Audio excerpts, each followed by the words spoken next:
দাপ্তরিক নথিতে গোলাপ নামে আলাদা কোনো গ্রামের অস্তিত্ব না থাকলেও ঢাকার বিরুলিয়ার শ্যামপুর, সাদুল্লাপুর, মস্তাপাড়া, বাগনিবাড়ি, বাটুলিয়া ও কমলাপুর এই ৬টি গ্রামই পরিচিত ছিল গোলাপ গ্রাম হিসেবে। শহরের কোলাহল এড়িয়ে একটু মুক্ত হওয়ার স্পর্শ নিতে রাজধানীবাসীদের অন্যতম গন্তব্য ছিল এই এলাকা। লাল, নীল, হলুদ, গোলাপি নানা রঙের গোলাপে সাজানো গ্রামের দৃশ্য যেন এক প্রাকৃতিক প্রদর্শনী। সঙ্গে ছিল জারবেরা, রজনীগন্ধা, গ্লাডিওলাস, চন্দ্রমল্লিকা সহ সুগন্ধি ফুলের সারি। কিন্তু আজ সেই সৌন্দর্য শুধুই স্মৃতিতে।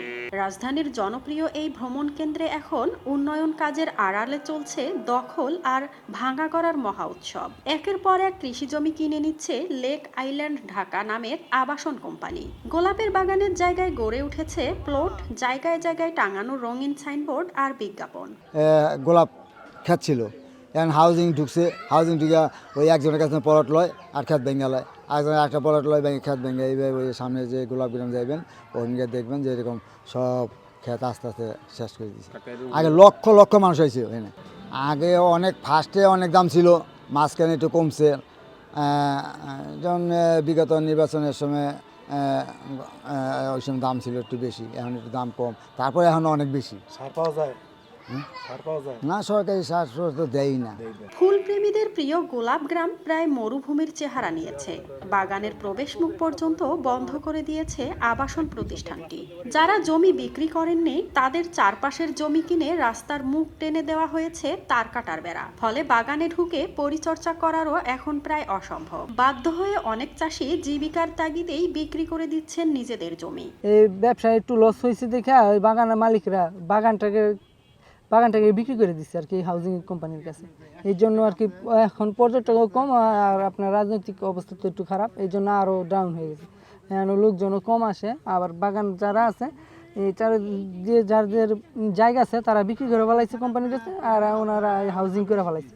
করার ফলে এই যে এই গোলাপ গ্রামে লোকজন কম আসে।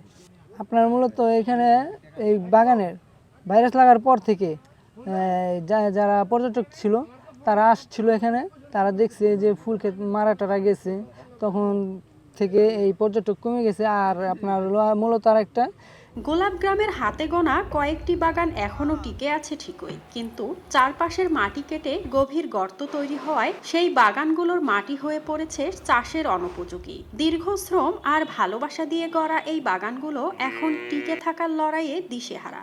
আগেগুলো তো পুরোটাই বাগান ছিল, যারা আর কি বড় লোক তাদের টাকা পয়সারও আপনার এই ব্যস্ত আছে, এই কিনতেছে। আর আমাদের তো বাগান করে খাওয়া লাগে, যেমন আমাদেরটা রয়ে গেছে। আমরা বলছি যেমন যে চারদিকে চতুর্দিকে যদি জমি সব বিক্রি হয়ে যায়, আপনার যদি নিয়ে যান তখন পরে আমরা দেবো। এখন সব তো কিনে নেই, আপনার চারদিকে যা আছে সব কিনেন, যদি মাঝখানে পড়ে যায় যখন বাদ দিয়ে দেওয়া লাগে তখন দিয়ে দেবো। দেশে ফাল্গুন, ভালোবাসা দিবস বা অন্য যে কোনো উৎসবে যখন ফুলের চাহিদা বাড়ছে, ঠিক তখনই সাভার বিরুলিয়ার এই গোলাপগ্রাম হারিয়ে যাচ্ছে আবাসন কোম্পানির আগ্রাসনে। রং গন্ধে ভরা ঐতিহ্যবাহী গ্রামের সৌন্দর্য আজ ধীরে ধীরে ম্লান। পুরো এলাকা পরিণত হচ্ছে এক নিঃসঙ্গ মরুভূমিতে। মাঝহাবিন মৌ, ডেস্ক রিপোর্ট, দেশ নিউজ BD24।